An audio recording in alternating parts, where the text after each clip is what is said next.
عجیب ولی واقعی. اهالی بومی هاوایی به موسیقی علاقه خاصی دارند و از جمله آلات موسیقی آنها یک آلت بادی عجیب است که هوای لازم برای به صدا درآوردن به وسیله بینی در آن دمیده می شود.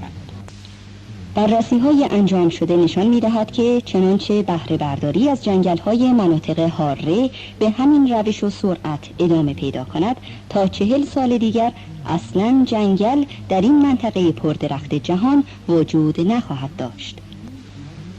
سنجاق قفلی در سال 1849 به وسیله والتر هانت آمریکایی اختراع شد و او اختراع خود را که یکی از ساده ترین و در عین حال پرمصرف‌ترین وسایل جهان است، در مقابل فقط $100 به سازندگانش واگذار کرد.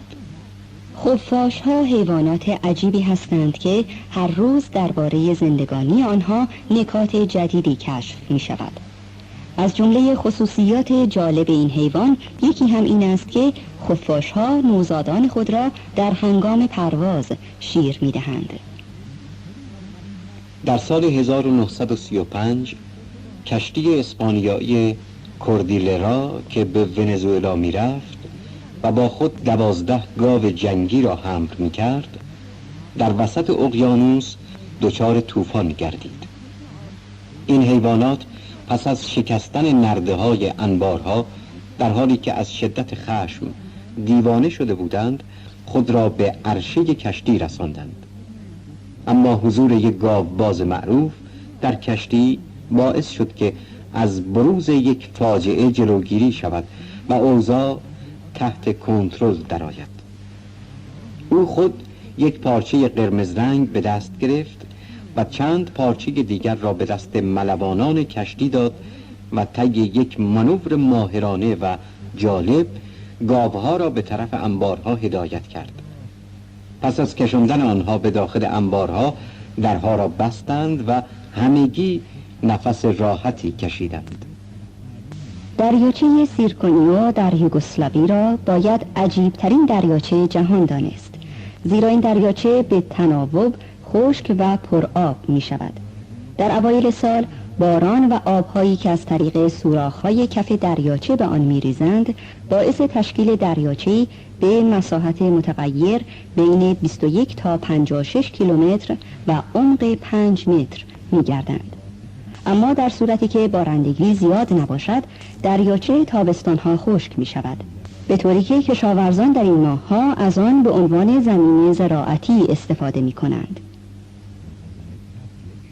در میان انواع گوناگون پروانه ها یک نوع پروانه وجود دارد که هرگاه سرش را از تن جدا کنند می تواند همچنان برای مدتی حتی بیش از 50% حالت عادی به زندگی ادامه دهد.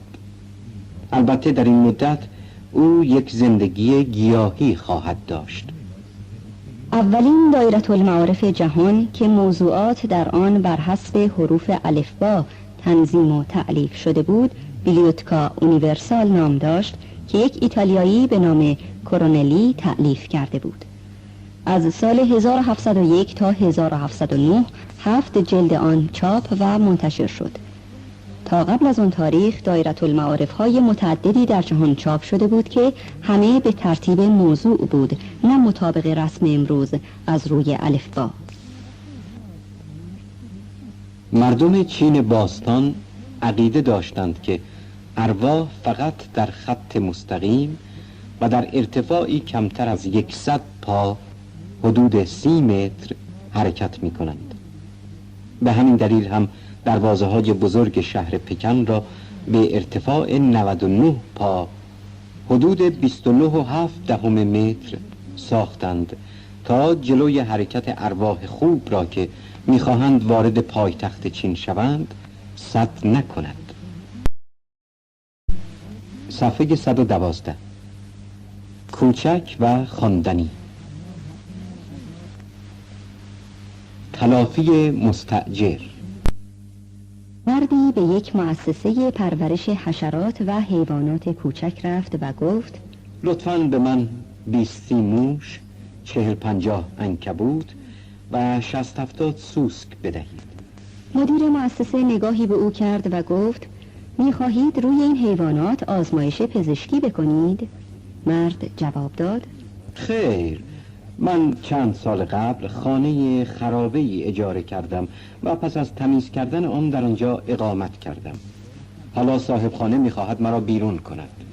من هم می‌خواهم خانه را همانطور که تحویل گرفته بودم به او تحویل بدهم. گرانی. دو راننده با هم صحبت می‌کردند. یکی از آنها گفت این روزها شایع شده که بنزین گران خواهد شد. دومی گفت مهم نیست، چون گران شدن بنزین برای من هیچ تأثیری ندارد. اولی حیرت زده پرسید چطور چنین چیزی ممکن است؟ دومی گفت من مدت هاست که همیشه 100 تومان بنزین در اتومبیلم میریزم. بنابراین هر قدر که بنزین گران شود به حال من فرقی نخواهد کرد. حقیقت گویی. مردی در خیابان پسر کوچکی را دید که کیف بزرگی در پشت داشت و میرفت. از دیدن او احساس پدری به وی دست داد، جلو رفت و گفت پسر جان، تو به مدرسه میروی؟ پسرک بلافاصله جواب داد من به مدرسه نمیروم، مرا میفرستند. مسئله سرعت. اتوبوس خط خارج از شهر پر از مسافر بود و به سرعت به سوی شهر حرکت می‌کرد. در این موقع پسر بچه‌ای از میان مسافران خود را به راننده رساند و گفت می‌توانید 10 کیلومتر را با سرعت 55 کیلومتر در ساعت و 12 کیلومتر را با سرعت 65 کیلومتر در ساعت طی کنید؟ راننده جواب داد بله، البته. پسر بچه گفت وقتی این کار را کردید به من بگویید که جمعاً این مسافت را در چند دقیقه طی کرده اید تا من بتوانم جواب این مسئله را که معلم ما داده بنویسم. داستان اسکاتلندی. قهرمان تیم فوتبال اسکاتلند غمزده و محزون وارد کافه شد و دستور یک فنجان قهوه داد. مشتریان کافه که همشهری قهرمان خود را شناخته بودند از حالت غم و غصه او ناراحت شدند، تا آنکه یکی از آنها به حرف آمد و از او علت اندوهش را پرسید. قهرمان جواب داد امروز تیم فوتبال ما منحل شد. همه از شنیدن این خبر متأثر شدند و یکی از آنها علت را پرسید. قهرمان جواب داد توپ فوتبال ما را دزدیدند و ما نتوانستیم به مقدار خرید توپ پول جمع کنیم. اکثریت. بازرسی در یک شهر کوچک به تیمارستان رفت و از هر یک از دیوانگان وضع و حالش را پرسید تا به دیوانه‌ای رسید که از هر جهت سالم به نظر می رسید. از او علت اقامتش را در تیمارستان پرسید. دیوانه گفت موضوع کمی بغرنج است. من اعتقاد داشتم که همه مردم شهر ما دیوانه هستند. آنها معتقد بودند که من دیوانه هستم. چون عده آنها زیادتر بود مرا گرفتند و در تیمارستان انداختند. عروسک. دختری وارد یک مغازه عروسک فروشی شد و تقاضای یک عروسک کرد. فروشنده عروسکی را به او نشان داد و گفت بفرمایید، این یک عروسک است که هم راه می رود، هم خنده می کند، هم گریه می کند و هم هر وقت بخوابد چشمهایش را هم می گذارد و هم وقتی بلندش کردید چشمهایش را باز می کند. دخترک نگاهی به عروسک کرد و گفت نه، این به درد نمیخورد. من یک خواهر کوچولو دارم که همین کارها را می کند. من از شما یک عروسک می خواهم که فقط عروسک باشد. دندان درد. این پسر بچه دندان درد داشت. ناچار پدرش او را پیش یک دندان پزشک آشنا فرستاد. پسر به مطب دکتر رفت ولی منشی گفت متاسفم کوچولو، ولی امروز دکتر نیست. پسرک گفت چیزی نیست، من میروم باز برمیگردم. منشی دکتر پرسید دوباره کی مراجعه میکنی؟ پسر کوچولو جواب داد: هر روزی که دوباره دکتر در مطب نباشد.